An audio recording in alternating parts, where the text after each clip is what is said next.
Hi, I'm Art Ewing with Prospot International, and today I'm talking to you about a brand new program we'll be offering in the second quarter of 2022, our new Paint and Body Equipment Solutions program. It features a series of products that we believe will be excellent for the paint and jobber market, and will also feature a new planogram that we'll be offering these customers who wish to display all these various products in their showrooms.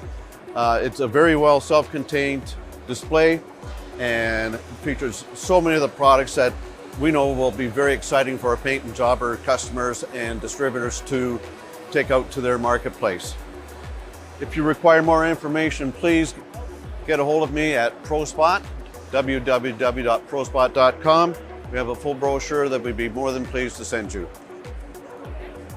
One of the products that we'll be introducing into the program is our new Pr220 Mv. It's a multi-voltage, multi-process MIG welder.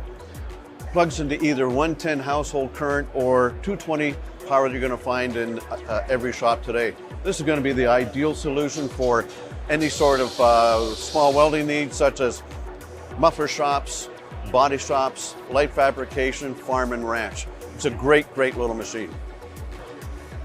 Additionally, we're going to be offering a whole variety of dent pulling materials that can be used on steel, aluminum, and with our great Blue Tab dent pulling kit. This dust-free sanding system is going to be a great addition to any shop. Not only does it keep your techs nice and healthy, but it keeps your place so dust-free. No electricity required, just standard compressed air. And along with this, we're going to be offering a whole range of abrasives, both in our silicon SEMA line and our ceramic iGrit line.